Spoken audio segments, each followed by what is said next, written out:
Gold trusted gold buyers. మీరు తాకట్టు పెట్టిన బంగారాన్ని విడిపించి ఈ రోజు ఉన్న మార్కెట్ ధరకు కొనబడను.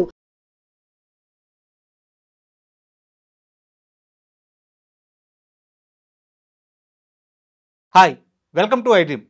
ఐపీఎల్ తుది దశకు చేరుకుంది. అందరూ ఊహించినట్టుగా ఆర్సీబీ అయితే ప్లే ఆఫ్స్కి చేరింది.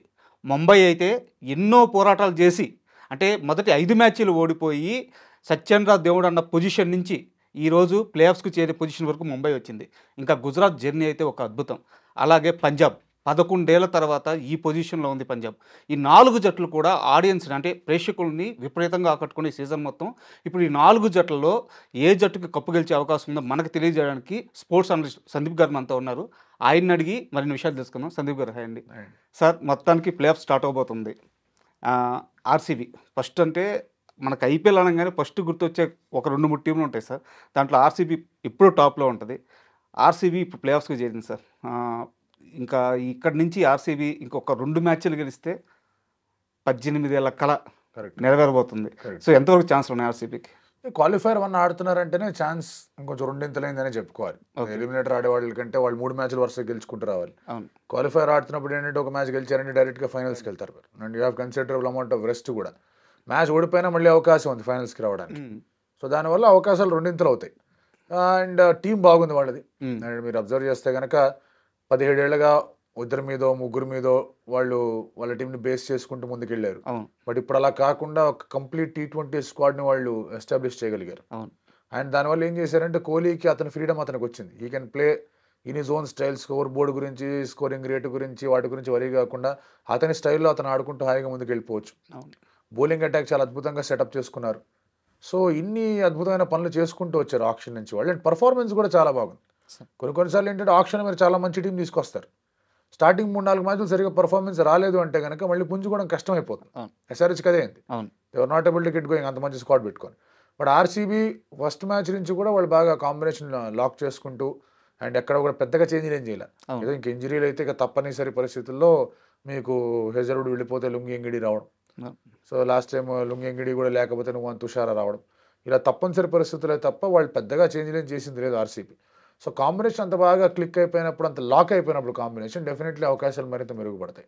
అండ్ ఆక్షన్ స్టార్ట్ అయినప్పుడు సార్, అంటే ఆ జట్టు ఆటగాళ్ళను కొన్నప్పుడు మన తెలుగు స్పోర్ట్స్ అనలిస్టులు చాలామంది కూడా ఆర్సీబీ యొక్క పిక్స్ని వాళ్ళు పిక్ చేసుకున్న విధానాన్ని చాలా తప్పుపట్టారు.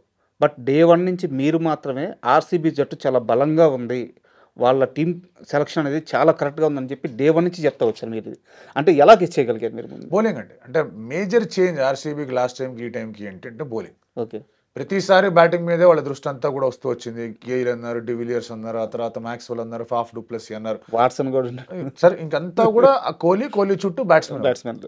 ఇప్పుడు ఏమైందంటే కోహ్లీ ఉన్నాడు అక్కడ కాదన్నట్లు. దాంతోపాటు చాలా అద్భుతమైన బౌలింగ్ అటాక్ని వాళ్ళు తెచ్చుకున్నారు. ఓకే, మీరు ఆ బౌలింగ్ అటాక్ మొత్తం చూడండి. భువనేశ్వర్ కుమార్, జాష్ హేజల్వుడ్, నువాన్ తుషారా, ఆ తర్వాత మీకు యష్ దయాల్, సుయాష్ శర్మ. సో ఇలా మీకు 5 ఫాస్ట్ బౌలర్స్ ఉన్నారు. సరే రీప్లేస్మెంట్గా మీకు కావాలనుకుంటే లుంగి ఎంగిడి లాంటి వాళ్ళు కూడా వచ్చారు. So there have been very strong replacements. ఎవరైనా కావాలనుకుంటే రాషిక్ సలాందర్ లాంటి వాళ్ళు కూడా ఉన్నారు. అతను 2 మ్యాచ్లు ఆడాడు కానీ అతని దగ్గర నుంచి కూడా ఆ బౌలింగ్ అబిలిటీ అనేది ఉంది. వీళ్ళందరూ ఆడిన వాళ్ళు గేమ్ని. So 7 fast bowlers are very good bowlers కనిపించారు. అండ్ చిన్నస్వామిలో కానివ్వండి, ఎక్కడన్నా కానివ్వండి, if you're having good fast bowlers more often then not మ్యాచ్లు గెలుస్తారు. ఓకే, దానికి తోడు ఏం చేశారంటే వెరీ అండర్ రేటెడ్ పిక్ అయింది. కానీ ఇప్పుడు మాత్రం చాలా అద్భుతంగా అతన్ని ఆ పిక్ని కానివ్వండి, అతని ఆట తీరుని కానివ్వండి బాగా కొని ఆడుతున్నారు మావాడు కృణాల్ పాండ్యా. కృణాల్ పాండ్యాని పిక్ చేసుకున్న తర్వాత చాలా మంది ఏమన్నారంటే ఇతను 2 ఓవర్లు వేస్తాడు, 3 ఓవర్లు వేస్తాడు అనుకున్నారు. కానీ అతను ప్రతి అవే గేమ్లో బాగా పర్ఫామ్ చేశాడు, హోమ్ గేమ్లో కూడా బాగా పర్ఫామ్ చేశాడు. సో ప్రతి ఒక్క ఆర్సీబీ విక్టరీలో ఎక్కడొక్కడ కృణాల్ పాండ్యా పాత్ర ఉంది. సో అది బాగా హెల్ప్ అవుతూ వచ్చింది వాళ్ళకి. సుయేష్ 2-3 మ్యాచ్లు ఆడతా అనుకుంటే సుయేష్ దగ్గర నుంచి మంచి స్పెల్స్ అనేవి రావడం మొదలయ్యాయి. తర్వాత ఏమైంది, మీరు మిడిల్ ఆర్డర్ చూసుకుంటే కనుక ఆ finishing ability last time DK ఒక్కడి మీద ఉండింది. మీకు ఫాఫ్ డు ప్లెసీ, తర్వాత గ్లెన్ మ్యాక్స్వెల్, టాప్లో కోహ్లీ, ఆ తర్వాత ఎవరున్నారు ఎవరు లేరు, మళ్ళీ ఇక్కడ దాకా ఆగాల్సి వచ్చేది, డీకే దాకా ఆగాల్సి వచ్చేది. అఫ్కోర్స్ మధ్యలో కొంతమంది మైపాల్ నమ్రోర్ లాంటి ప్లేయర్ ఉన్నా, రజత్ పతిదార్ లాంటి వాళ్ళు ఉన్నా, you still had to wait till DK. Match winning performance ఉండేది కాదు. ఇప్పుడు ఏమైంది, రజత్ పతిదార్ 4 బాగానే ఉన్నాడు. జితేష్ వచ్చాడు ఫినిష్ చేయడానికి, టీమ్ డేవిడ్ వచ్చాడు ఫినిష్ చేయడానికి, రొమారియో షెపర్డ్ని తీసుకొచ్చి ఆడిచ్చారు. లివింగ్స్టన్ సరిగా స్టార్టింగ్లో ఆడలేదు, రొమారియో షెపర్డ్ వచ్చాడు. సో దీనివల్ల మీకు అన్ని విభాగాల్లో నా టీం చాలా చక్కగా కుదురుకొని కూర్చుంది. ఆ బేసిస్ మీద నేను ఏమనుకున్నానంటే it is a good team. Yes, I still feel వాళ్ళు యుజ్వేంద్ర చహల్కో లేకపోతే కేఎల్ రాహుల్ కోసం వెళ్ళుండాల్సిందే స్టిల్, ఎందుకంటే లోకల్ కనెక్ట్ కానీ అదొక సెపరేట్ ఇంపాక్ట్ అనేది ఉండేది. బట్ దాన్ని మినహాయించి వాళ్ళు ఏమనుకున్నారంటే వీళ్ళు ఫోకస్ ఆన్ ద బౌలింగ్ అనే ఆలోచనలో ఉన్నారు. నవ్ గెటింగ్ ఫిల్ సాల్ట్, అది కూడా చాలా పెద్ద స్టెప్, అది ఫిల్ సాల్ట్ లాంటి వాళ్ళు స్టార్టింగ్లో రావడం. సో టాప్ నుంచి బాటమ్ దాకా వాళ్ళు ఎలాంటి ప్లేయర్ అయితే ఒక T20 స్క్వాడ్కి యాప్ట్ అని ఫీల్ అయ్యారో అని మనం ఫీల్ అవుతాము, అలాంటి ప్లేయర్లు వచ్చారు. సో అది గ్రేట్ ఆక్షనీరింగ్ వాళ్ళ దగ్గర నుంచి, ఆ స్ట్రాటజీ కానీ మొబాబర్ట్, యాండీ ఫ్లవర్, డీకే వాళ్ళ దగ్గర నుంచి అద్భుతమైన పిక్స్ కనిపించాయి. అంటే ఇక్కడ నుంచి ఒక 2 మ్యాచ్ల జర్నీ ఉంది సార్ వాళ్ళకి. 2 మ్యాచ్లు గెలిస్తే కప్పు కోహ్లీ చేతులు రాబోతుంది. అంటే కోహ్లీ అని ఎందుకంటున్నానంటే ఎవరు గెలిచినా కప్పు ఫైనల్గా కోహ్లీ చేతిలోనే పెడతారు కాబట్టి.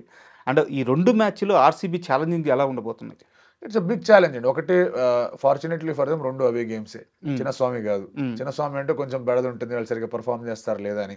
వాళ్ళకి షెడ్యూల్ అయిన అవే గేమ్స్ అన్ని గెలిచారు ఇప్పుడు దాకా. SRH తో జరిగింది, లక్నోలో జరిగినా అది వాళ్ళు హోమ్ గేమ్ యాక్చువల్గా. అది సీజన్ మన మధ్యలో కొంచెం అంతరాయం కలిగింది కాబట్టి దాని షెడ్యూల్ మార్చారు కాబట్టి వెన్యూ మారింది, కానీ otherwise that was a scheduled home game. అది కూడా కలిసి వచ్చిందేమో. అది సరే, SRH గెలిచింది ఆ మ్యాచ్, అది విషయం పక్కన పెడితే కనుక 7కి 7 మ్యాచ్లు అవే గేమ్లో వాళ్ళు గెలిచారు కాబట్టి ఆ స్ట్రీక్ ని కంటిన్యూ చేద్దాం అనుకుంటారు. 2 క్వాలిఫైర్ అని వాళ్ళు ముల్లాంపూర్లో జరుగుతుంది, అక్కడ వీళ్ళు ఆల్రెడీ గెలిచి వచ్చారు. వీళ్ళ రికార్డ్ బాగుంది అక్కడ, లాస్ట్ టైం కూడా బాగా ఆడారు, ఇక్కడ కూడా బాగా ఆడారు. So they will want to perform better. ఆ స్టేడియంలో పంజాబ్ రికార్డ్ అంత మాత్రంగానే ఉంది. So records will never matter. T20 విషయానికి వచ్చేసరికి హిస్టరీ నెవర్ మ్యాటర్, వాళ్ళు ఏం జరుగుతుంది అదే ఇంపార్టెంట్. కానీ ఒక చిన్న ఫీలింగ్ అనేది ఉంటుంది కదా, వెళ్తున్నాం మంచి కాన్ఫిడెన్స్తో వెళ్ళడం అనేది ఉంటుంది. రెండోది the kind of victories that they have got. ఈ సీజన్ మొత్తంలో చూడండి, ముంబైతో ఆ మ్యాచ్ ఇన్ వాంఖేడే, హార్దిక్ పాండ్యా, తిలక్ వర్మ కొట్టేస్తున్నారు అనుకుంటున్న సమయంలో ఆ మ్యాచ్ గెలిచారు.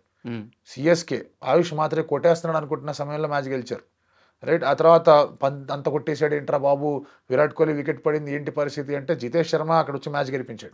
Super innings. So there have been 3 such games ఎక్కడైతే వాళ్ళు ఓడిపోయారు అనుకునే దగ్గర నుంచి they came back and won the games. ఇది వరకు అయితే ఆర్సీబీ గెలిచే గేమ్లు పోగొట్టుకున్నాడు, ఇప్పుడు ఓడిపోయే గేమ్లు గెలిచారు. సో ఇట్ ఈస్ ఆ షిఫ్ట్ ఇన్ టైడ్ అని వాళ్ళు ఫీల్ అవుతూ ఉంటారు. అలాంటి కొంచెం లక్గా, ఇప్పుడు ఎంతైనా కూడా మీ ఓడిపోయే గేమ్స్ మీరు గెలుస్తున్నారు అంటే కనుక కొంచెం స్లైస్ ఆఫ్ లక్, ఎక్కడొక్కడ ఇన్సైడ్ ఎడ్జ్ తగిలి స్టంప్స్ మీదకి వెళ్ళడము, లేదంటే రన్అట్ అయిపోవడం, ఇలాంటివో కనిపిస్తూ ఉంటాయి. మన జితేష్ కూడా 2 సార్లు రన్అట్ మిస్ చేయడం, ఒకసారి నో బాల్లో క్యాచ్ అవుట్ చేయడం, అది ఆడవడంతా అయింది. సో అలాంటి స్లైస్ ఆఫ్ లక్ అనేది వాళ్ళ వైపు ఉందనేది వాళ్ళు స్ట్రాంగ్గా ఫీల్ అవుతూ ఉంటారు. బట్ అన్నిటికన్నా ఇంపార్టెంట్ కన్స్ట్రెయింట్ వాళ్ళకి ఏముంటుందంటే ఎంత ఫిట్గా జాష్ హేజల్వుడ్ ఉన్నాడు. కొంచెం బ్రేక్ పడిన తర్వాత ఎవరన్నా కాస్త రస్టీగా ఉంటారు వేయడానికి.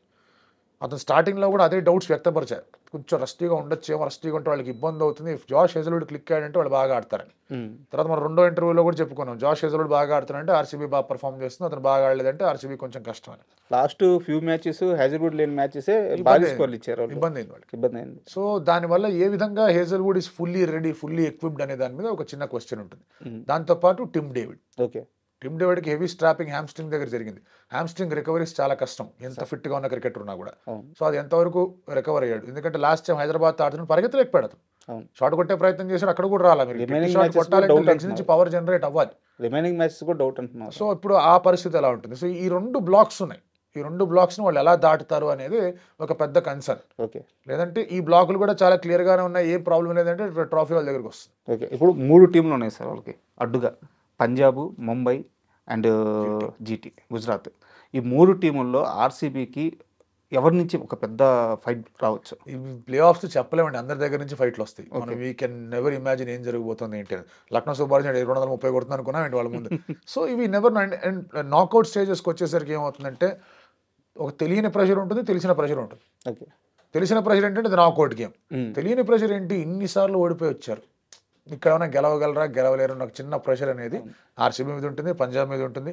శుభ్మన్ గిల్ ఇప్పుడు ఇండియన్ టెస్ట్ క్యాప్టెన్ అయ్యాడు, సో అతను కూడా నేను ఇక్కడ ప్రూవ్ చేసుకుంటే నాకు కాన్ఫిడెన్స్ వస్తుందని ఒక యాడెడ్ ప్రెషర్ అనేది అతను పెట్టుకున్నాడు, అతని మీద ప్రెషర్ ఉంటుంది. హార్దిక్ పాండ్యా మీద ప్రెషర్ ఉంది, ముంబై ఇండియన్స్ లాస్ట్లో ఉంది, ఇంత మంచి టీం పెట్టుకొని నేను 3వ పొజిషన్ 4వ పొజిషన్లో ఎందుకున్నాను, నేను ఇంకా ముందు కదా ఆడుండాల్సింది, ఇంకా బెటర్గా. అందరి మీద ఏదో ఒక రూపంలో ఎక్కడో ఒక ప్రెషర్ అనేది, ఆ ప్రెషర్ని జయించడం చాలా ఇంపార్టెంట్. ఆన్ పేపర్ ఇప్పుడు కూడా మనం మాట్లాడుకుంటే Mumbai still the best squad. వాళ్ళకున్న మ్యాచ్ విన్నర్లు ఇంకే జట్లకి లేరు, ఇప్పుడు అందరూ కలిసికట్టుగా క్లిక్ అయినా 7 మ్యాచ్లు 8 మ్యాచ్లు క్లిక్ అయ్యారు, ఆర్సీబీ 10 మ్యాచ్లు క్లిక్ అయ్యారు. సో ఆ ఫ్యాక్టర్ అనేది ఉంటుంది. జీటీలో మ్యాచ్ విన్నర్స్ తక్కువగా ఉండొచ్చు, బట్ వాళ్ళందరూ అన్ని మ్యాచ్లు ఆడారు, వాళ్ళు ఆడిన మ్యాచ్లే ఓడిపోయింది, వాళ్ళు లాస్ట్ 2 మ్యాచ్లు అందరూ అన్ని మ్యాచ్లు ఆడారు కాబట్టి వాళ్ళు మళ్ళీ క్లిక్ అయ్యారంటే ఎలా ఉంటుందో తెలియదు. పంజాబీ బాగా కొంచెం ఒక లక్ ఫ్యాక్టర్ కూడా కలిసి వచ్చింది వాళ్ళకి, వాళ్ళ బ్యాటర్స్ కొడుతూ పోయారు, దెబ్బ తగిలినప్పుడు వాళ్ళు కింద పడ్డారు, బట్ దెబ్బలు చాలా తక్కువగానే తగిలే వాళ్ళకి. సో ఇన్ని రకరకాలుగా ఫ్యాక్టర్స్ అనేవి కనిపిస్తూ ఉంటాయి. బట్ అగైన్ మనం లాజికల్గా మాట్లాడుకుంటే కనుక క్వాలిఫైర్ 1లో ఆడే టీమే పెద్ద ఛాలెంజ్ ఇస్తుంది. ద వెరీ రీజన్ ఇస్ వాళ్ళు ఐపీఎల్లో ఫామ్లో ఉన్నారు కాబట్టి, బాగా ఆడారు కాబట్టి టాప్ ఆఫ్ ద టేబుల్లో ఉన్నారు. ఓకే. సో పంజాబ్ నుంచి కొంచెం బెటర్ ఛాలెంజ్ ఉంటుందని నా ఫీలింగ్. అండ్ అంటే అన్ని క్వశ్చన్లు ఆర్సీబీ మీద అడుగుతున్నాను అనుకోకపోతే ఫైనల్ క్వశ్చన్, ఆర్సీబీ కప్పు గెలుస్తుందన్న ఒక ఆనందం, ఒక ఆశ ప్రేక్షకుల్లో, ఆ ఫ్యాన్స్లో ఉంది. బట్ ఏంటంటే ఒక చిన్న భయం కూడా వాళ్ళలో జనరేట్ అయిందనమాట. ఎక్కడ కప్పు ఒకవేళ గెలిచేస్తే కోహ్లీ ఐపీఎల్కి కూడా రిటైర్ అయిపోతాడు. అదేం లేదండి, Kohli will definitely play IPL. Okay.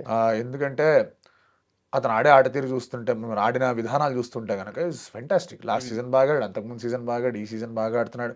So IPL is definitely enjoying. And మీరు అబ్జర్వ్ చేస్తే ఐపీఎల్ అతను స్పేస్ ఇచ్చారు. ఓకే.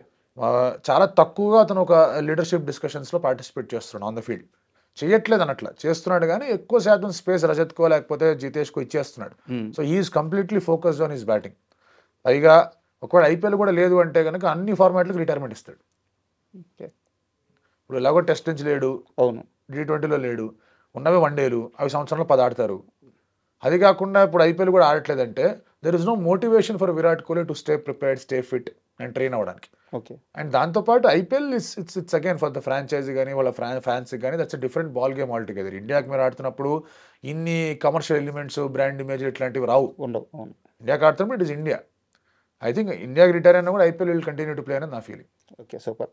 అండ్ అంటే మిగతా టీంల విషయానికి వస్తే పంజాబ్ గురించి సార్, అంటే మనం కథల్లో చిన్న చిన్న సినిమాల్లో వాటిలో చూస్తుంటాం ఒక వారియర్ అని చెప్పేసి. నాకు శ్రేయస్ అయ్యర్ జర్నీ చూస్తుంటే ఈ ఇయర్ ఒక వారియర్లాగా కనిపిస్తున్నాడు. ఎందుకంటే తను ఒక రకమైన లోలో ఉన్నాడు ఈ సీజన్ స్టార్ట్ అవ్వక ముందు. అండ్ పంజాబ్ హిస్టరీ మనకు తెలియదు కాదు, ఆ మొత్తం హిస్టరీని మార్చేశాడు సార్. 11 ఏళ్ల తర్వాత పంజాబ్ని తీసుకెళ్ళి ఆ టాప్లో కూర్చోబెట్టాడు. సో ఈ జర్నీ మొత్తం శ్రేయస్ అయ్యర్ గురించి ఏం చెప్తారు? Shreyas Iyer turn around captain. Okay. 2019లో ఆల్మోస్ట్ 9 ఏళ్ల తర్వాత అనుకుంటే డీసీ ప్లే ఆఫ్స్కి వెళ్ళింది. 2020లో ఫస్ట్ టైం వాళ్ళు ఫైనల్స్కి వెళ్ళారు సార్. 2024లో 10 ఏళ్ల తర్వాత కేకేఆర్ ట్రోఫీ గెలిచింది. 2025లో 11 ఏళ్ల తర్వాత పంజాబ్ కింగ్స్ ప్లే ఆఫ్స్కి వెళ్ళారు. వీటన్నిటికీ కామన్ థ్రెడ్ ఎవరు? Shreyas Iyer as captain. So అందుకే అతను ఒక పెద్ద టర్న్ అరౌండ్ క్యాప్టెన్. నాకు బాగా నచ్చింది ఏంటంటే లాస్ట్ సీజన్కి ఈ సీజన్కి జస్ట్ అతను బ్యాటింగ్ కంపారిజన్ చూడండి, అక్కడే తెలిసిపోతుంది ఎందుకంత మంచి లీడర్ అతను. కేకేఆర్కి ఆడుతున్నప్పుడు అతని ముందు ఫిల్ సాల్ట్ లాంటి వాళ్ళు, నరేన్ లాంటి వాళ్ళు ఉన్నారని తెలుసు. అతని తర్వాత రసల్ లాంటి వాళ్ళు ఉన్నారని తెలుసు. అతని దగ్గర వరుణ్ అలాగే నరేన్ ఇద్దరు సూపర్ బౌలర్స్ ఉన్నారని తెలుసు. స్టార్క్ ఆయన రోజు నేను క్లిక్ అయ్యాడంటే అతను వేరే లెవెల్ బౌలర్ అని తెలుసు. సో అందుకే అతను ఏం చేశాడు, ఎక్కువగా గట్టిగా రిస్కులు తీసుకొని రన్లు కొట్టే ప్రయత్నం చేయాలి. హిట్టర్లు ఎలాగో ఉన్నారు, నేను 130-135 స్ట్రైక్ రేట్తో ఆడుకొని నేను ఒక చోట నుంచుంటా, మిగతా వాళ్ళందరూ ఆడతారన్నట్టుగానే ఆడాడు. బౌలింగ్ని కూడా అలాగే రొటేట్ చేసుకుంటూ వచ్చాడు. పంజాబ్కి వచ్చేసరికి ఆ స్క్వాడ్ చూసిన తర్వాత తను అనుకునేది ఏంటంటే నాకు 25 నుంచి 30 రన్ల కుషన్ కావాలి, లేదంటే కనుక ఈ బౌలింగ్ అటాక్తో మనం వాళ్ళని కట్టడి చేయడం కష్టం అనే ఆలోచనలోకి దిగాడు. అతని స్ట్రైక్ రేట్ ఇస్ 175 ఇన్నింగ్స్. దాంతోపాటు ఎదురు టీంలో ఉన్న బెస్ట్ బౌలర్ని శ్రేయస్ అయ్యరే టార్గెట్ చేశాడు. ప్రియాంచార్య, ప్రభు సుబ్రహ్మణ్యం సింగ్ వీళ్ళు కొడుతున్నారు కాదనట్లా, బట్ ప్రత్యేకించి అతను టార్గెట్ చేసింది శ్రేయస్ అయ్యర్ మాత్రమే. మీరు అన్ని మ్యాచ్లో చూసుకున్న అతను ఆడిన అన్ని మ్యాచ్లో he was ready to take on the best bowler of the opposition. దానివల్ల ఏమవుతుందంటే as a captain is making a statement, నేను చూసుకుంటా మిగతా పనులు మీరు చేసుకోండి. అండ్ మిగతా టీమ్ స్ట్రెంగ్స్ అనేవి బాగా ఐడెంటిఫై చేశాడు. అందుకే జాష్ ఇంగ్లీష్ని కొన్నిసార్లు అతనికన్నా ముందు పంపించడం, నిహాల్ వధేరాని అంతకన్నా ముందు పంపించడం, timely usage of Harpreet Brar స్పిన్లో. వైశాఖ్ విజయ్ కుమార్ సరే లాస్ట్ మ్యాచ్లో 23 రన్లు ఇచ్చినా కూడా ఫస్ట్ మ్యాచ్లో అతనే వచ్చి ఆ మ్యాచ్ గెలవడానికి కారణమయ్యాడు. హర్షదీప్ సింగ్ బలాన్ని ఇంకొంచెం బలోపేతం చేయడానికి బౌలింగ్ చేంజెస్ బాగా తీసుకొచ్చాడు. యజ్వేంద్ర చహల్ని డ్రాప్ చేయడం అంటే మామూలు విషయం కాదండి. అవును, అది టాక్టికల్గా చేస్తున్న టాక్టికల్ డెసిషన్ తీసుకున్నా కూడా చాలా థింకింగ్ ఉండాలి, దాని వెనకాల చాలా రీజనింగ్ ఉండాలి, చాలా గట్స్ కావాలి డెసిషన్ తీసుకోవాలి. Most senior players, highest number of wickets ఉన్నాయి. అవును. సో ఇవాళ ఆడచ్చు అనిపిస్తుంది, ఎందుకంటే వాళ్ళకి మళ్ళీ దేర్ ఆర్ యాన్సన్ లేడు అండ్ ముల్లాంపూర్లో కాస్త స్పిన్ తిరిగే అవకాశాలని వాళ్ళు ఆడచ్చేమో అంటున్నారు. చూద్దాం ఎలా ఉండబోతుంది, బట్ వాళ్ళని పక్కన పెట్టడం. సో ఈ రీతిలో హీ హాస్ బీన్ గుడ్. అతను ఫెయిల్ అయిన 2-3 మ్యాచ్లు ఎక్స్ట్రాగా బ్యాటింగ్ మీద కాస్త ఫోకస్ చేసుకుని వెళ్ళడం వల్లే ఫెయిల్ అయ్యాడు. కానీ మంచి బ్యాలెన్స్ టీంతో వెళ్తే అతను ఫెయిల్ అయిందే లేదు. అతని దగ్గర నుంచి రన్స్ ఉన్నాయి. He has had a fantastic season. వాళ్ళ టాప్ 3 బాగా ఆడుతున్నారు. టాప్ 3 దగ్గర ఆగల. నిహాల్ వధేరా బాగా ఆడుతున్నాడు, శశాంక్ సింగ్ బాగా ఆడుతున్నాడు. సో ఆ ఫ్రీడమ్ అనేది మిగతా అందరు బ్యాటర్స్ కూడా వచ్చింది. And coach and captain combo అనేది ఎప్పుడు కూడా చాలా important, especially shortest form of the గేమ్లో. కోచ్ ఎప్పటికప్పుడు అడ్వైజులు పంపిస్తూనే ఉంటాడు T20 క్రికెట్లో, మీరు అబ్జర్వ్ చేస్తూనే ఉండండి. సో దానివల్ల వాళ్ళిద్దరి మధ్య కనుక లింకు లేకుండా ఉంది అంటే ఇబ్బంది అయిపోతుంది, టీం అంతా దారుణంగా ఫెయిల్ అయిపోతుంది. సో ఆ సింక్ కూడా Ricky Ponting and Shreyas Iyer sync అనేది కూడా బాగా కలిసి వచ్చింది పంజాబ్ కింగ్స్కి. అండ్ యాజ్ ఓనర్స్ వాళ్ళు కూడా కొంచెం బెటర్గా చేశారని నా ఫీలింగ్. ఎందుకంటే Punjab Kings as an ownership group ఎప్పుడు కూడా ప్లేయర్స్ని కానివ్వండి లేదా కోచ్ని కానివ్వండి ఇబ్బంది పెట్టిన సందర్భాలు ఎక్కువ విన్నాం, కానీ ఇంత బాగా ట్రస్ట్ చేసిన సందర్భాలు మనం ఎప్పుడు చూడలేదు. ఇవాళ అవన్నీ కూడా కుదురుకున్నాయి. So that is why they are performing well. ఇప్పటికీ బౌలింగ్లో వాళ్ళకి చిన్న సమస్యలు ఉన్నాయి. ఆ బౌలింగ్ సమస్యలు కనుక వాళ్ళు ఇక్కడ ఈ ప్లే ఆఫ్ దశల్లో కనుక వాళ్ళు అధిగమించారంటే వాళ్ళని ఆపడం కష్టం. అండ్ శ్రేయస్ అయ్యర్ ప్రస్తావన వచ్చింది కాబట్టి ఐపీఎల్ నుంచి కాస్త పక్కన వచ్చి మనం ఇంగ్లాండ్ సిరీస్ దగ్గరికి వెళ్దాం. అంటే ఇంగ్లాండ్ సిరీస్కి స్క్వాడ్ మీరు చూసుంటారు. నిజంగా అయ్యర్ ఆ ప్లేస్లో ఉండదగ్గ ప్లేయర్ కాదా? అంటే ప్రాబబ్లీ అంటే ఇక్కడ 2-3 విషయాలు మనం మాట్లాడుకోవాలి. ఫారెన్ ఏ టూర్స్కి వెళ్ళి ఆడిన ప్లేయర్లు ఎవరు, కన్సిస్టెంట్గా రంజీ ట్రోఫీ ఆడుతున్న ప్లేయర్లు ఎవరు, వాటన్నిటి మీద దృష్టి పెట్టి 2 డెసిషన్స్ తీసుకోవాల్సిన అవసరం వచ్చింది. Shreyas Iyer past experiences in foreign soil have not been great. ఇంగ్లాండ్కి వెళ్ళినప్పుడు అతను సరిగ్గా ఆడలేదు. ఇప్పుడు ఇక్కడ ఏమవుతుంది, అభిమన్యు ఈశ్వరన్ ఎక్కడికి వెళ్ళినా కూడా బాగా ఆడుతున్నాడు. ఆస్ట్రేలియా ఏ టూర్కి పంపించారు, తర్వాత రకరకాల సౌత్ ఆఫ్రికా ఏ టూర్ కూడా వెళ్ళినట్టున్నాడు అతను అక్కడికి వెళ్ళాడు. కరుణ్ నాయర్ లాస్ట్ 2 సీజన్లుగా డొమెస్టిక్ బాగా ఆడుతున్నాడు. శ్రేయస్ అయ్యర్ బాగా ఆడాడు. శ్రేయస్ అయ్యర్ కూడా దులిపిలో బాగా ఆడాడు, రంజీలో కూడా బాగా ఆడాడు, కాదనట్లేదు. బట్ కరుణ్ నాయర్ బాగా ఆడుతూ వచ్చాడు. Suddenly there is a youngster called Sai Sudharsan, ఓ లెఫ్ట్ హ్యాండ్ బ్యాటర్. అతని టెక్నిక్ బాగుంది అండ్ అతను ఇప్పుడే పట్టుకొని కనుక డెవలప్ చేయగలిగితే ఒక 10-12 years of long test international cricket అతని దగ్గర ఉందని ఫీల్ అవుతూ ఉంటారు. సో దీనివల్ల వీళ్ళ 3 ప్లేయర్స్ వచ్చేసరికి శ్రేయస్ అయ్యర్కి చోటు ఎక్కడ ఉంది? That is the logical point. Second point ఏంటి అంటే కనుక మీరు ఏ విధమైన సెటప్తో వెళ్దాం అనుకుంటున్నారు. ఇప్పుడు మిడిల్ ఆర్డర్లో ఆడతాడు Shreyas Iyer. Shubman Gill wants to play in the middle order. Number 4లో ఆడాడు అనుకోండి. నెంబర్ 3లో మీకు నెంబర్ 3లో ఆడదగ్గ ప్లేయరే కావాలి. శ్రేయస్ అయ్యర్ని మీరు నెంబర్ 3లో ట్రస్ట్ చేస్తారా? చేయడం కష్టం అవుతుంది. కేఎల్ రాహుల్ ఓపెనింగ్ చేస్తా అంటే KL Rahul opening, Shreyas Iyer opening చేయడానికి లేదు అక్కడ. యశస్వి జైస్వాల్ ఎలాగో టీంలో ఉంటాడు, పంత్ ఎలాగో టీంలో ఉంటాడు. ఇంకెక్కడి నుంచి ఛాన్స్ ఉంది అతనికి? The only thing they could have done is probably Karun Nair ప్లేస్లో అభిమన్యు ఈశ్వరన్ ప్లేస్లో అతను తీసుకొని రావాలి. బట్ వాళ్ళు బెటర్గా డొమెస్టిక్ ఏ లెవెల్ టూర్స్లో బాగా పర్ఫామ్ చేశారు కాబట్టి వాళ్ళకి అవకాశం వచ్చింది. And I'm sure Shreyas Iyer విషయానికి వస్తే ఆ తర్వాత ఇండియాలో సిరీస్లు ఉన్నాయి. ఇండియాలో సిరీస్ ఉంది, శ్రీలంకలో ఒక సిరీస్ ఉంది. ఆ 2 సిరీస్లు శ్రేయస్ అయ్యర్ ఉంటాడు. ఆ సిరీస్ తర్వాత they'll take call whether will go to New Zealand or not. So ఇక్కడ అన్యాయం జరిగింది అని మాట్లాడుకుంటే కనుక you can only select a few people. అంతకుముందు ఎక్కువ మంది మనం సెలెక్ట్ చేయలేము. అలా అనుకుంటే కనుక మీరు హర్షిత్ రాణా ఆస్ట్రేలియన్ టూర్కి తీసుకుపోయి ఇప్పుడు వద్దనుకుంటున్నారు, ఆకాష్ దీప్ని తీసుకెళ్తున్నారు. అంటే ఏం లాజిక్ జరుగుతుందో తెలియట్లేదు. శార్దుల్ ఠాకూర్ లాస్ట్ సీజన్లో ఉంటాడో అనుకుంటే ఇప్పుడు శార్దుల్ ఠాకూర్ సెలెక్ట్ అయ్యాడు. సో ఎలా ఎటువంటి లాజిక్లు ఉంటాయనేది ఎవరికి చెప్పలేము. అక్కడ ఆ పరిస్థితుల్లో ఈ ప్లేయర్లు ఉంటే బాగుంటుందని ఒక 20-25 మెంబర్స్ గురించి మాట్లాడతారు. దాంట్లో వాళ్ళు 18కి వస్తారు. అందులో 1-2 ప్లేయర్ల గురించి ఒకరు కెప్టెన్ పిక్ ఉంటారు, ఒకరు కోచ్ పిక్ ఉంటారు. అంతకుమించి ఎవరు కూడా పట్టుబట్టి ఒక ప్లేయర్ని పక్కన పెట్టాలని చెప్పేసి ఆలోచించరు. అది కథనాలు వస్తుంది. మీరు అనలిస్ట్ కాబట్టి మీరు లాజికల్గా ఆలోచిస్తారు, మిగతా బయట ఫ్యాన్స్ ఎమోషనల్గా ఆలోచిస్తారు. అయ్యర్ బోర్డుతో ఉన్న విభేదాల కారణంగానే, అంటే అంతకుముందు బోర్డు మాట వినలేదని చెప్పి ఇంకా అయ్యర్ మీద కక్ష పెట్టుకున్నారు, అందుకే అయ్యర్ని సెలెక్ట్ చేయలేదని చెప్పి సోషల్ మీడియాలో ఛాంపియన్స్ ట్రోఫీకి ఎందుకు సెలెక్ట్ చేశారు మరి? అంతగా నిజంగా కక్ష ఉంటే ఛాంపియన్స్ ట్రోఫీకి అతను వద్దనుకునేవాళ్ళు కదా. అతని ప్లేస్లో ఇంకెవరో వచ్చి ఆడేవాళ్ళు. అందులో ఉంది ప్లేయర్లు కొరవ ఉందా మనకి? లేదు. అతను కాకపోతే ఇంకోళ్ళు వచ్చి ఆడేవాళ్ళు. So that is never the reason. Okay, దాని గురించి ఆలోచన లేదు. శ్రేయస్ అయ్యర్ సెంట్రల్ కాంట్రాక్ట్ నుంచి తప్పించడం was a collateral damage. Ishan కిషన్తో పాటు రాంగ్ టైంలో he was caught at the wrong place. Shreyas Iyer అతను ఆ డొమెస్టిక్ అంటే అతను పక్కన తీసేవాళ్ళే కాదు, మళ్ళీ ఇచ్చాడు కదా, మళ్ళీ బీ కాంట్రాక్ట్ ఇచ్చారు కదా. So definitely is playing one day internationals, అందులో ఎటువంటి డౌట్ లేదు. It take some time. ఎందుకంటే మీరు టీం నుంచి బయటికి వెళ్ళి వచ్చిన తర్వాత మీకు పాస్ట్లో మీరు ఫారెన్ పిచ్చెస్ మీదో లేదా షార్ట్ బాల్కో లేదా రెడ్ బాల్లోనో సరిగ్గా ఆడలేదు అంటే you will definitely need some more time అనేది selectors and captain and coach feeling. And first of all ఈ క్వశ్చన్ ఇంకో క్వశ్చన్ అడిగే ముందు ఫస్ట్ ఆఫ్ ఆల్ సారీ, మీకు బాగా చిరాకు ఇరిటేషన్ కల్పించే క్వశ్చన్ మళ్ళీ అడుగుతున్నాను. ముంబై ఇండియన్స్ అంటే మళ్ళీ మ్యాచ్ ఫిక్సింగ్ ఈ వర్డ్ ప్యారలల్గా వాడుతూనే ఉన్నారు. అండ్ మొన్న అయ్యర్తో వాళ్ళ ఓనర్ మాట్లాడినప్పుడు కూడా అది కూడా ఫిక్సింగ్ అని చెప్పేసి వైరల్ చేసేసారు. అసలు ఏం నడుస్తుంది సార్ ముంబై ఇండియన్స్? ఏంటంటే ఎంత మాట్లాడుతూ ఉంటారు అంతే, ఫిక్సింగ్ అంటారు. ఏం ఫిక్సింగ్ చేశారు, ఏం చేశారని. అంపైర్ నిర్ణయాలు కొన్ని కాంట్రవర్సీ అని చెప్పడానికి లేదు, తప్పు అని చెప్పడానికి లేదు. రూల్ తెలియకుండా చాలామంది ఇలా మాట్లాడేస్తారు. ఓకే, సో దానివల్ల అవన్నీ ముంబై ఆడుతున్నప్పుడే జరిగాయి కాబట్టి వాళ్ళే భూతద్దం పెట్టి చూశారు కాబట్టి ముంబై ఆడుతుంది కాబట్టి ముంబైలో అక్కడ వాళ్ళు కూర్చొని ఉన్నారు కాబట్టి వాళ్ళకే మొత్తం అంతా అని మాట్లాడడం అనేది it has started from the teams which has never won the trophy. ఇది ఓపెన్గా చెప్తా, ఎవరు మొదలు పెట్టారు అది. ఓకే, దానికి మిగతా వాళ్ళందరూ కూడా కాస్త తోడ్పడ్డారు. Okay right. అండ్ వాళ్ళ లండన్లో కూడా తప్పులేదు. ఒక 5-6 ఏళ్ల క్రితం దారుణమైన నిర్ణయాలు ముంబై ఫేవర్లో వెళ్ళాయి. నా క్వశ్చన్ కూడా అదే సార్, ఎందుకు ముంబై ఉన్నప్పుడు మాత్రమే అలాంటి డిసిషన్లు జరుగుతున్నాయి? లాస్ట్ 3-4 ఏళ్ళకి ఏం జరగలేదు కదండి. 5-6 ఏళ్ల క్రితం జరిగింది. ఓకే. మలింగ నో బాల్ కానివ్వండి, లేదా ఇంత 2-3 డెసిషన్స్ కానీ జరిగాయి. బట్ ఈ ఇయర్లో వాళ్ళకి అగేన్స్ట్ ఏమీ జరగలేదు. వాళ్ళకి ఫరుగానే ఏం జరగలేదు. వాళ్ళకి అగేన్స్ట్గా జరగలేదు, వాళ్ళకి ఫరుగానే ఏం జరగల. ఇంకే గట్టిగా చెప్పాలంటే ఆర్సీబీకే ఫరుగా నిర్ణయాలు వెళ్ళాయి, కోల్కతాకి ఒక 2-3 నిర్ణయాలు ఫరుగా వెళ్ళాయి, పంజాబ్ కింగ్స్ 2-3 నిర్ణయాలు ఫరుగా వెళ్ళాయి. సో అది హ్యూమన్ ఎర్రర్ అండి. అంపైరింగ్ అనేది హ్యూమన్ ఎర్రర్ అనేది ఎప్పుడు కూడా ఉండేది. మీ దగ్గర రివ్యూ లేకపోతే చేసేది ఏం లేదు, రివ్యూ తీసుకోకుండా మీరు వెళ్ళిపోతే చేసేది ఏం లేదు. దానికి అవతల వాళ్ళు ఫిక్స్ చేశారంటే ఇప్పుడు రాండి రివ్యూ తీసుకోకుండా వెళ్ళిపోయాడు పాపం ఆ మ్యాచ్లో, అవుట్ ఏమో అనుకుని వెళ్ళాడు. అది నల్లకుండా ఉంటే వాళ్ళు గెలిచేవాళ్ళు, పంజాబ్ కింగ్స్ క్వాలిఫై అవ్వడానికి ఇబ్బంది పడేవాళ్ళు. మరి అట్లాంటి అని చెప్పేసి ప్రీతి జింత ఏమన్నా షారుఖ్ ఖాన్ దగ్గరికి వెళ్ళి ప్లీజ్ నీకు ఏమైనా కావాలంటే నేను డబ్బులు ఇచ్చేస్తాను మీ టీం వాళ్ళకి చెప్పని చెప్తుంది ఆవిడ. అర్థం లేని మాటలు ఇవన్నీ కూడా. అండ్ మనం the more we delve into this, ఇది ఫిక్సింగ్ అనుకున్నప్పుడు మనం అసలు ఐపీఎల్ ఎంజాయ్ చేయలేం. అది అసలు పెద్ద సమస్య అవుతుంది. ఐపీఎల్ ఎంజాయ్ చేయాలంటే అసలు ఇట్లాంటి ఏం లేవు, పక్కన పెట్టాలి. నిజంగా ఏం జరగలేదు. ఇప్పుడు మీరు అబ్జర్వ్ చేయండి, విఘ్నేష్ పుత్తూరు నో బాల్ అంటారు, రూల్ చెప్తేనేమో మీరు ముంబై ఫేవర్లో మాట్లాడుతున్నా అంటారు. అన్నారు ఎందుకంటారు, ఖచ్చితంగా అంటారు. అదే స్టార్కి వేస్తే నో బాల్ ఎందుకు ఇచ్చాడు, స్టార్క్ తొక్కాడు, ఈ అబ్బాయి తొక్కలేదు, ఈ అబ్బాయి కాలు పైన ఉంది, స్టార్ తొక్కాడు, ఏం చేస్తాం మరి దిగ్వేష్ రాటి అతను కాలు తొక్కాడు, నో బాల్ ఇచ్చారు. అది ఆ బాల్ పంతు ముందే గమనించేసి అది ముందే చెప్పాడు, తొక్కేవరని అయినా అన్నాడు. అవునా అని అవును అన్నాడు. అయిపోయిన తర్వాత రన్అట్ చేశారు. తర్వాత ఆ రన్అట్ రూల్ అనేది పెద్ద కాంట్రవర్సీ రూల్. అది నాన్ స్ట్రైకర్ రన్అట్ చేయడం నా దృష్టిలో అది అవుట్. చాలా మంది ఫ్రంట్ ఫుట్ బ్యాక్ ఫుట్ అంటారు. ఫ్రంట్ ఫుట్ బ్యాక్ ఫుట్ గురించి రూల్లో ఎక్కడ ఏం రాసిలేదు. అది అవుట్ ఇచ్చినా రిషబ్ పంత్ అపీల్ వెనక్కి తీసుకునేవాడు. సో ఇట్లాంటివన్నీ జరుగుతూనే ఉంటాయి. ఇప్పుడు అట్లా అంటే ఆర్సీబీ వాళ్ళు రిషబ్ పంత్కి డబ్బులు ఇచ్చారు, అంపైర్కి డబ్బులు ఇచ్చారా? Rishabh Pant bat inside edge దగ్గర స్టంప్స్కి తగలేదు.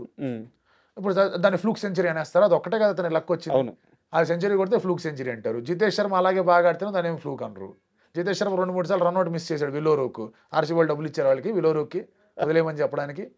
అండ్ అలాగే మీరు ఆర్సీబీ వాళ్ళు సన్ రైజ్ హైదరాబాద్కి అగేన్స్ట్గా 170 దాకా ఉండి ఆ తర్వాత 17 రన్స్కి 7 వికెట్లు పోయే వాళ్ళకి. సన్ రైజ్ హైదరాబాద్ కావ్య మారన్ అనే వాళ్ళకి డబ్బులు ఇచ్చింది ఆర్సీబీకి, మీరు తొందరగా ఆల్అౌట్ అయిపోంటారు, మేము గెలుద్దాం అనుకుంటున్నామని చెప్పి. సో ఇవి క్రికెట్లో సర్వసాధారణమైన విషయాలు జరుగుతూ ఉంటాయండి. ప్రతి ఈవెంట్లో 2 ప్రాబబిలిటీస్ ఉంటాయి, 2 పాసిబిలిటీస్ ఉంటాయి.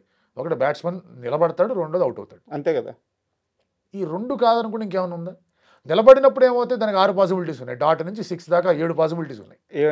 ఏమైనా జరగచ్చు. నిలబడతాడో అవుట్ అవుతాడు అనేది 50-50% ఛాన్స్ అది బ్యాట్స్మెన్ ఆడుతున్నప్పుడు. అవుట్ అయ్యాడంటే కనుక వాళ్ళు చీటింగ్ చేశారు, అవుట్ కాలేదంటే కనుక సరిగ్గా ఆడారు అనడం అనేది చాలా తప్పు. అండ్ అన్ఫార్చునేట్లీ కూడా Mumbai has been given some favours పాస్ట్లో. ఫేవర్స్ అంటే ఇదే రాంగ్ డెసిషన్స్ వాళ్ళకి ఫేవర్గా వెళ్ళాయి. దానివల్ల కొన్నిసార్లు ఇప్పుడు చాలా స్టేడియంలో కరెంట్ పోతుంది, డిఆర్ఎస్ పనిచేయదు కొంతవరకు. డిఆర్ఎస్ పనిచేయకపోవడానికి ఫిక్సింగ్కి ఏమైనా సంబంధం ఉందా? చాలా స్టేడియంలో మన ఇండియాలో బీసీసీఐ క్యాష్ రిచ్ బోర్డు ఆ మాత్రం చూడలేదంటే ఆస్ట్రేలియాలో జరిగేది, సౌత్ ఆఫ్రికాలోనే జరిగేది, ఇంగ్లాండ్లోనే జరిగేది. ఎస్ జాగ్రత్తలు తీసుకోవాలి కాదనట్లా, అది ఖచ్చితంగా జాగ్రత్తలు తీసుకొని కొంచెం బెటర్గా ప్రిపేర్డ్ అయ్యి ఉండాలి. ఇటువంటి వాటికి కొంచెం కంట్రోలబుల్స్ పెంచుకోవాలి. బట్ అలాగని చెప్పేసి వాళ్ళు డబ్బులు ఇస్తేనే అయింది అంటే కనుక ఎట్లా కుదురుతుంది? ఖచ్చితంగా. అంటే నేను క్వశ్చన్ ఎందుకు అడిగానంటే సోషల్ మీడియాలో ఒక రకమైన ఇలాంటి వాదన జరుగుతున్నప్పుడు మీలాంటి వాళ్ళ నుంచి ఏం చెప్పినా మారదండి. ఎందుకు మారుతుంది? మీరు భలే ఉన్నారు, మీరు ఏం చెప్పినా మారదు. ఓకే, ఈ విషయం ఇది కూడా చెప్తా. ఇప్పుడు ముంబై అంటే ఫిక్సింగ్ అంటారు, సిఎస్కే అంటే బ్యాన్ అంటారు, ఆర్ఆర్ అంటే బ్యాన్ అంటారు, ఇంకేదో బ్యాన్ అంటారు. అదే ఆర్సీబీ వాళ్ళ దగ్గరకు వచ్చేసరికి మీ ఓనర్ మరి దివాళా తీసి వెళ్ళాడు కదా మాట్లాడితే వాళ్ళు ఒప్పుకుంటారా? సిఎస్కే వాళ్ళని బ్యాన్ అంటే సిఎస్కే వాళ్ళు ఒప్పుకుంటారా? వాళ్ళు ఏమంటారు వచ్చి మేము బ్యాన్ అయినా మా దగ్గర 5 ట్రాఫీలు ఉన్నాయి, మీరేం మీకేరని చెప్పి మిగతా టీంలు అంటారు. కేకేఆర్ విషయానికి వచ్చేసరికి మీరు అసలు క్యాప్టెన్నే మార్చేసారు అది ఇది అని మాట్లాడితే మీ టీంలో ఏమైనా సరిగ్గా ఉన్నాయని పంజాబ్ వాళ్ళు అంటారు. సో ఒక్కొక్కళ్ళు ఒక్కొక్క విషయంగా మాట్లాడుకుంటూనే ఉంటారు. The good part of it is ప్లేయర్లు ఎంత బాగా ఆడుతున్నారు లేదా అని చూడదగ్గే ఒక మైండ్ సెట్ కానివ్వండి, లేకపోతే ఐ కానీ ఉంది అంటే కనుక చాలా హ్యాపీగా ఉంటుంది వాళ్ళకి. RCB is playing fantastic cricket, అది అప్రిషియేట్ చేయాలి. Punjab is playing fantastic cricket, అది అప్రిషియేట్ చేయాలి. మీరు అసలు ప్లే ఆఫ్స్కి క్వాలిఫై అవ్వరు, ఇదేం స్టార్టర్ అనుకుంటే ముంబై పైకి వచ్చింది, అది అప్రిషియేట్ చేయాలి. అవును, జీటీ వాళ్ళ దగ్గర ఉన్న టీంకి వాళ్ళు ఆడిన ఆట తీరికి అసలు అదిరిపోయే విధానంగా వాళ్ళ రిజల్ట్స్ అనేవి కనిపించాయి, అది అప్రిషియేట్ చేయాలి. సో ఇక్కడ కొత్త ప్లేయర్స్ వచ్చారు, ఆయుష్ మాత్ర లాంటి వాళ్ళు, వైభవ్ సూర్యవంశీ లాంటి వాళ్ళు, వీళ్ళందరూ వచ్చి అద్భుతమైన రీతిలో బ్యాటింగ్ చేస్తూ ఉన్నారు. ఉర్విల్ పటేల్ లాంటి వాళ్ళు, అలాగే హర్ష్ దూబే ఎస్ఆర్హెచ్కి. సో వీళ్ళందరూ బాగా ఆడుతున్నప్పుడు you have to definitely appreciate the players who have played the game well.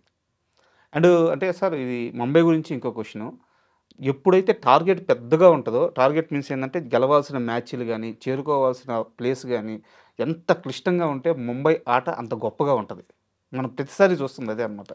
So ఈసారి ముంబైకి ఛాన్సెస్ ఎలా ఉన్నాయి సార్? ఎలిమినేటర్ నుంచి ట్రాఫీ గెలవడం అనేది చాలా కష్టం. అవును, నాకౌట్ గేమ్స్లో 3 నాకౌట్లు వరుసగా గెలవడం కష్టం. మీరు ఐపీఎల్ మినహాయించి మిగతా ఏ ఈవెంట్ అయినా తీసుకొని నాకౌట్లు 2 ఉంటాయి, సెమీఫైనల్ అంత ఇంకే ఉండదు. కానీ ఐపీఎల్లో మీరు ఒక ఎలిమినేటర్ ఆడాలా, క్వాలిఫైర్ 2 ఆడాలా, ఫైనల్ ఆడాలి. అలా ఎలిమినేటర్ నుంచి ట్రాఫీ గెలిచిన టీం ఇప్పటిదాకా ఐపీఎల్ హిస్టరీలో ఒకే ఒక టీం.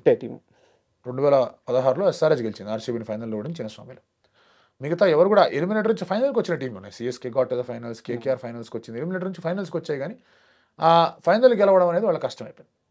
సో క్వాలిఫైర్ 1 నుంచే ఫైనల్ విజేతలు వస్తూనే ఉన్నారు. మీరు లాస్ట్ 8 ఏళ్లుగా చూడండి, లాస్ట్ 8 ఏళ్లుగా 2017 నుంచి 2024 దాకా ఓకే క్వాలిఫైర్ 1లో ఆడిన జట్టులోనే విన్నర్ ఉన్నాడు. ఓకే 2017లో క్వాలిఫైర్ 1 ముంబై ఓడిపోయినా క్వాలిఫైర్ 2 నుంచి ఆడొచ్చి మ్యాచ్ గెలిచారు. 2018 నుంచి క్వాలిఫైర్ ఎవరు గెలిచారో వాళ్ళే ఫైనల్ గెలిచారు. 2018 సిఎస్కే క్వాలిఫైర్ 1 గెలిచింది, వాళ్ళే ట్రాఫీ. 2019 ముంబై క్వాలిఫైర్ 1 గెలిచింది, వాళ్ళదే ట్రాఫీ. 2020 ముంబై క్వాలిఫైర్ 1 గెలిచింది, వాళ్ళదే ట్రాఫీ. 21 సిఎస్కే గెలిచింది, వాళ్ళదే ట్రాఫీ. 22 జీటీ గెలిచింది, వాళ్ళదే ట్రాఫీ. 23 సిఎస్కే గెలిచింది, వాళ్ళదే ట్రాఫీ. 24 కేకేఆర్ గెలిచింది, వాళ్ళదే ట్రాఫీ. మీరు ఏం సార్ అన్ని అంతకంటే చెప్తున్నారు. సో 2025లో కూడా ఎలిమినేటర్ నుంచి వచ్చి గెలవడం కష్టం. ఎంత సాలిడ్ టీం ఉన్నా it is a tough job. Okay, మరి 3 మ్యాచ్లు గెలిచారంటే దే డిజర్వింగ్ విన్నర్స్. ఇంకా చెప్పడానికి ఏం లేదు. ఇంకా మీరు చెప్పే లెక్క ప్రకారం అయితే ఆర్సీబీకి ఎక్కువ ఛాన్సెస్ ఉన్నాయి. ఆర్సీబీ, పంజాబ్లో ఎవరో ఒకరికి ఎక్కువ ఛాన్స్ ఉంది. క్వాలిఫైర్ గెలిచిన వాళ్ళకి ఛాన్స్ ఇంకా మెరుగుపడతాయి. ఎందుకంటే క్వాలిఫైర్ ఓడిపోతే వాడు ఒక మ్యాచ్ గెలిచి మళ్ళీ రావాలి. సో అది చిన్న ఒక అడిషనల్ ప్రెషర్ అనేది ఉంటుంది. అండ్ ఈ 4 జట్లలో నాకు అన్ని జట్లు బాగా ఆడితేనే ఈ ప్లేస్లో ఉన్నాయి. బట్ నాకు గుజరాత్ మీద ఒక కంప్లైంట్ ఉంది. అది నిజమా లేకపోతే నేను రాంగ్ ప్రొఫెషనా అనేది మీరు ఒకసారి చెప్పండి. గుజరాత్లో టాప్ ఆర్డర్ చాలా అద్భుతంగా ఆడుతున్నారు. బట్ ఎప్పుడైతే ఎర్లీ వికెట్స్ పడుతుంటే వాళ్ళు చేతులు ఎత్తేస్తున్నారు. 1-2 సందర్భాలు అది జరిగిందనమాట. అలాంటి టీంలో ఎవరు కానీ కింద ఆర్డర్లో కానీ కింద ఎవరు రెస్పాన్సిబిలిటీ తీసుకోకపోతే ఏంది పరిస్థితి? గుజరాత్ నిజంగానే బలంగా ఉందా? లేదు. గుజరాత్ వాళ్ళు నా అనాలిసిస్ ప్రకారం నేను స్టార్టింగ్లో చెప్పిన దాంట్లో గుజరాత్ నా టాప్ 4లో లేదు. దానికి ఇదే కారణం. ఓకే, ఒకవేళ కనుక స్కోర్ పెద్దది అయిపోయిందంటే, 200 దాకా స్కోర్ వెళ్ళిందంటే, టాప్ 3 పడిపోయారంటే, ఇద్దరు 70 for 3 వాళ్ళు 130 ఇంకో 130 కొట్టగలరా వాజ్ మై ఫస్ట్ క్వశ్చన్. నేను గుజరాత్ టీంని చూసిన తర్వాత వేసుకున్నది. గుజరాత్ రిటెన్షన్స్ తర్వాత ఆక్షన్లో వాళ్ళు చేకూర్చుకున్న టీం చూసేసరికి I was very much impressed.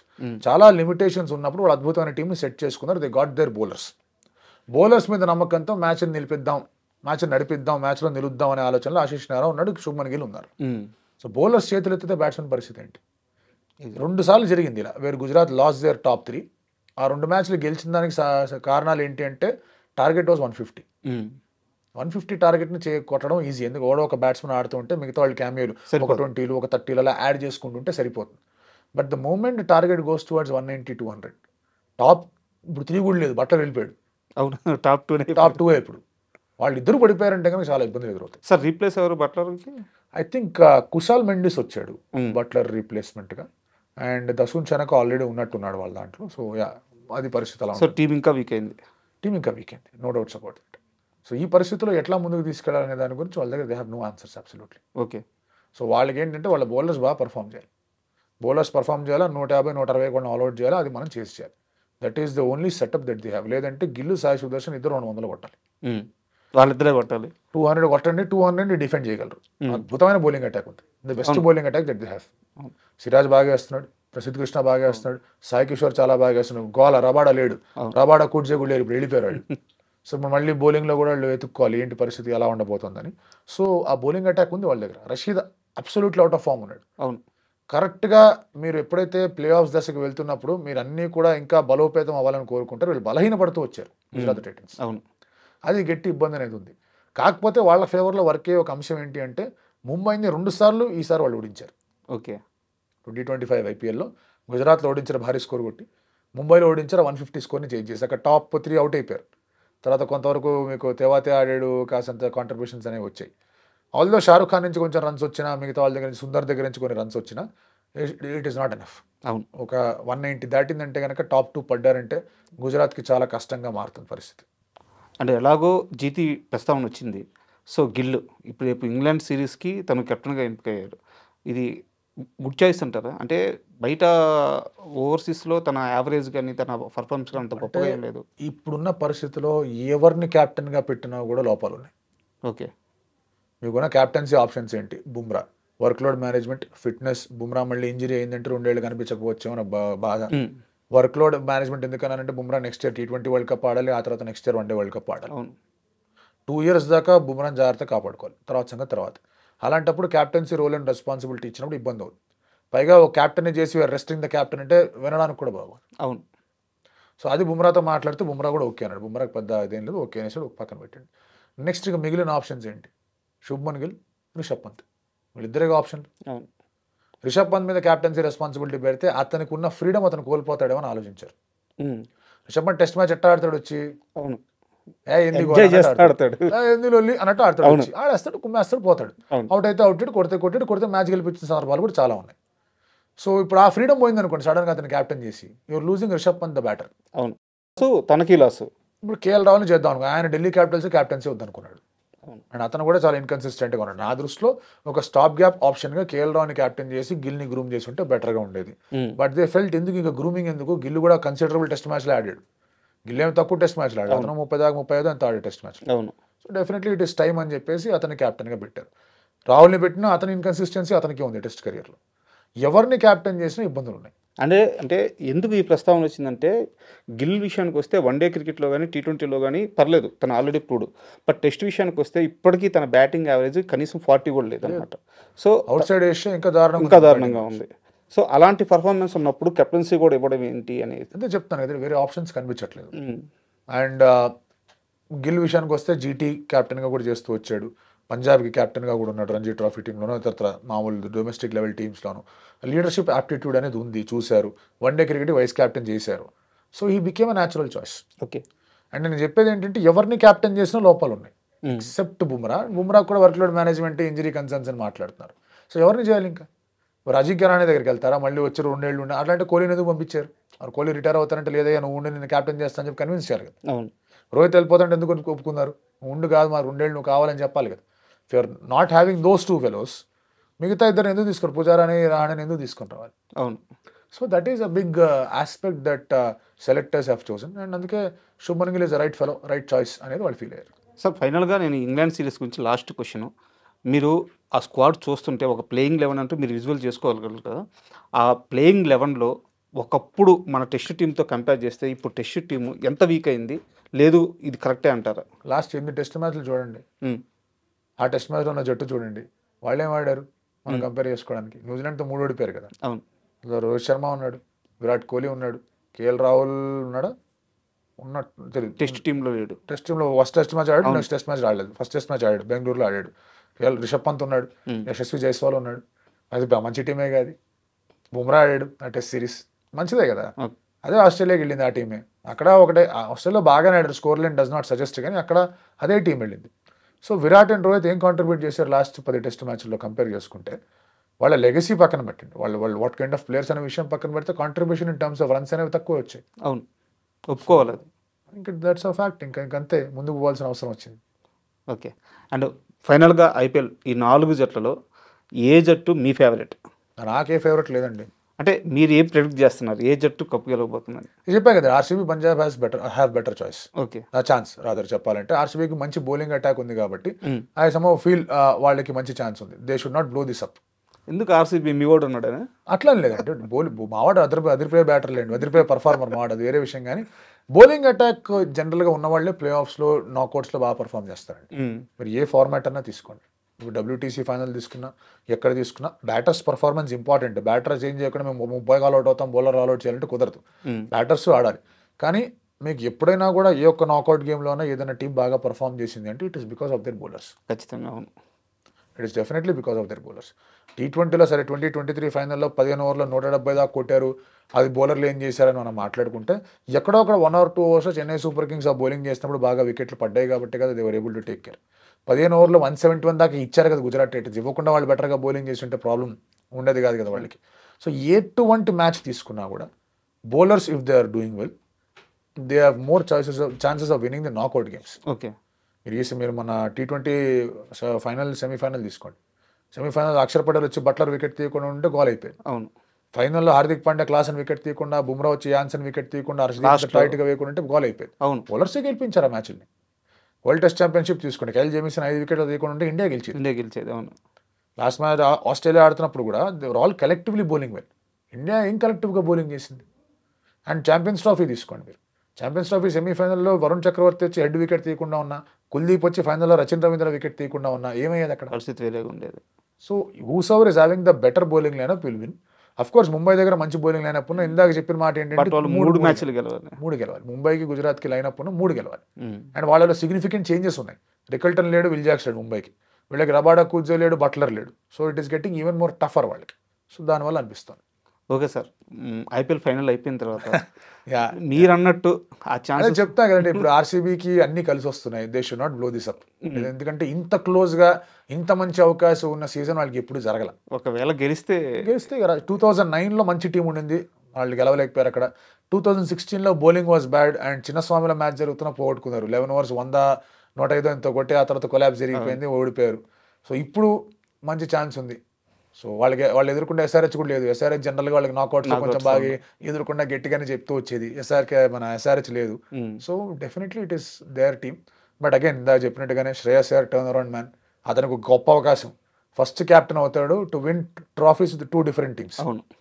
అంత మంచి అవకాశం ఉంది. He wants to make a statement. So చూద్దాం ఎలా ఉండబోతుందో. అండ్ సూపర్ సార్, మంచి అనాలిసిస్ ఇచ్చారు. అండ్ ఐపీఎల్ ఫైనల్ అయిపోయిన తర్వాత ఏ జట్టు కప్పు గెలుస్తుందో చూసిన తర్వాత మళ్ళీ మరొకసారి కూర్చొని మరో ఎపిసోడ్ చేద్దాం. Thank you sir.